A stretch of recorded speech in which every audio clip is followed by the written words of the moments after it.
Hi, everybody. This is Brandie with Powerhouse Learning, and today I have with me Allison Hackler from the Chris-Leef General Agency, and Allison is the Senior Underwriter and Broker in the Commercial Transportation Department, and I'm so super excited because Allison brings a lot of experience both on the agency side, the carrier side, and the GA side.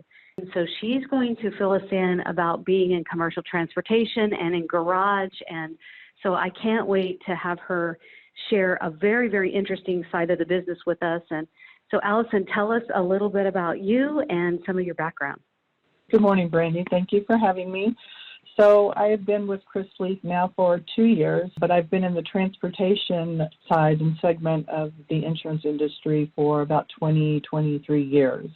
Wow. I have been focusing on garage for the last 4 years and have worked on retail side for almost 10 years, company side for several years, and then GA the rest of the time. So I feel like my background can be a good benefit for my agents because I can put myself in their shoes.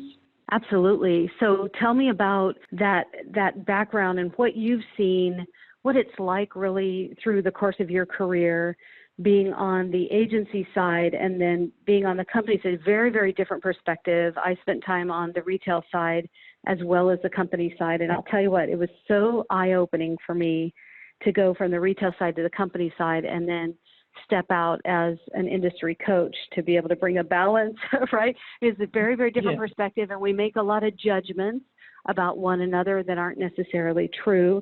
And so I know that you bring a great perspective. So tell me what it was like being on the retail side and your ideas around coverages, and then going company side and now on the GA side, and now you are a senior underwriter. So I would love to hear about some of your perspectives, some of your stories. Just fill us in. Our eyes and ears are definitely the agents. We rely so heavily upon them to give us a good picture of any risk that they bring us. And I think the best advice that I could give any agent is when you're talking with your insureds, when you're learning about their operations, just being really aware of information on the applications versus how that relates to what they actually do. Because your application is telling me a story, and the more of the story that I have through the underwriting process, the better picture I have of the insured, and the better equipped I am to make sure that they do have the coverages and that I am quoting the coverages that they really need to adequately protect them from loss. It's interesting because one of the things that I talk to agents about is including a cover letter, and how wonderful that would be to be able to tell that story. Because like you say, the application only has so much space to be able to fill out information, and yet in the qualifying process, if it's a new prospect, right, you want to know how long have they known that prospect, what are they seeing, they're the eyes and ears, like you say. And then if it's an existing customer and they're looking to place that with you, well, how long have they known that customer? What do they know about their operations? How close are they to that customer? How often are they out there visiting them? What do they know about the operation? So wouldn't it be nice? Wouldn't it be nice, if you could get... Right, if you could get all that information. And for you agents listening, wow, does it ever make a difference? Because, we can only Google so much and take so much from a black and white piece of paper. It'd be sure great to have you tell better stories. So tell me a little bit about your background then, moving especially into the GA side. And if you could, you've been working on the garage side, and who needs garage keepers versus garage liability? What's the difference between those two? Garage liability, I think the biggest misconception about garage coverage is garage liability and garage keeper. It's a misconception that garage keeper is truly the garage coverage, where we want to differentiate those two totally. So garage liability is third-party coverage. It wraps in your auto liability and your premises GL into one garage liability coverage.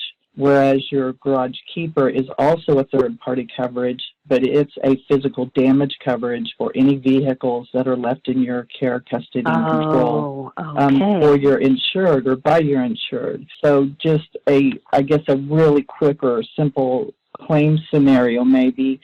So you, under your garage liability, if I am the garage owner and I am test driving a customer's vehicle and I am involved in an accident while driving their vehicle and I am at fault, my garage liability, auto liability, is going to cover me for that loss.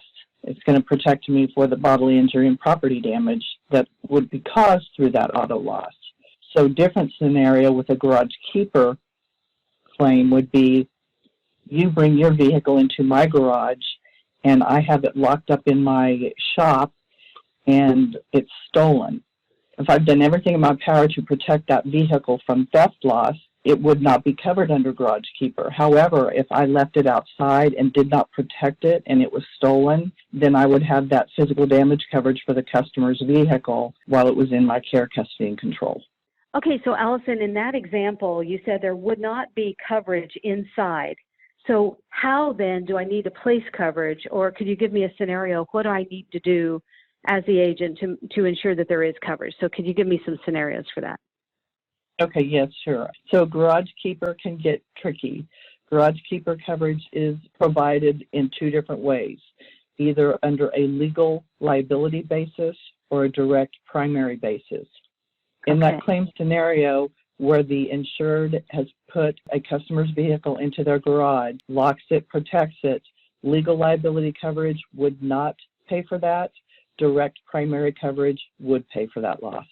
Got it. Okay, I got you now. Yes, absolutely. Absolutely helps a lot. All right, so what kind of applications do you see on your desk on a monthly basis? So you think about whether it's a small town or a city, there are auto-related businesses every few blocks, whether that be new dealerships or used auto dealerships, service and repair, restoration. It doesn't really matter. Even your tiny towns have some kind of auto-related business.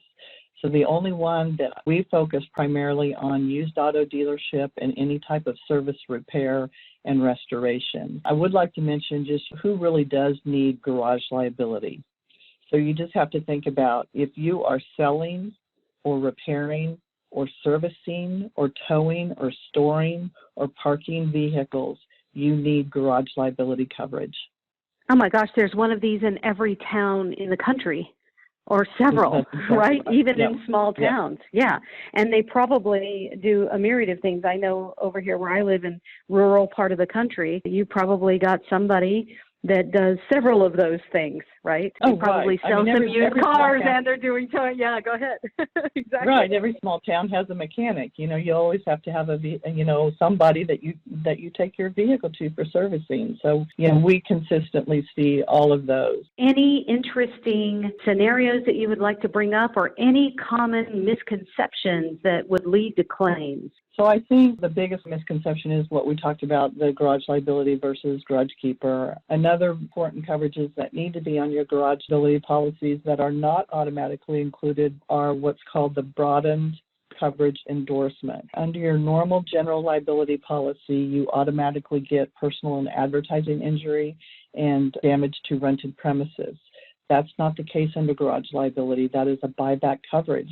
Oh. It's not expensive. It's definitely worth the money adding. So definitely need to be requesting that when you're quoting garage liability. I think the rating basis for garage liability can get cumbersome for agents because they're not sure about who needs to be included. So just really quickly, all employees, no matter what they do in the course of the business for the insured, whether it's clerical or a lot person or a salesperson, all employees have to be included for rating purposes. And also any household member that has a license that could have access to the vehicles that the insured, as far as a dealer that the insured owns, has to be included for rating purposes.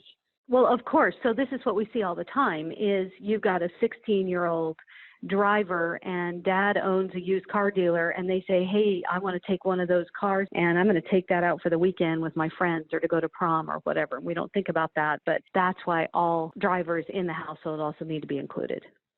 That's exactly right. Yeah. We just, we can address them, we can rate for them, and it's not a problem. The problem arises they have a loss with an unreported driver. So we much rather know about it and handle it up front.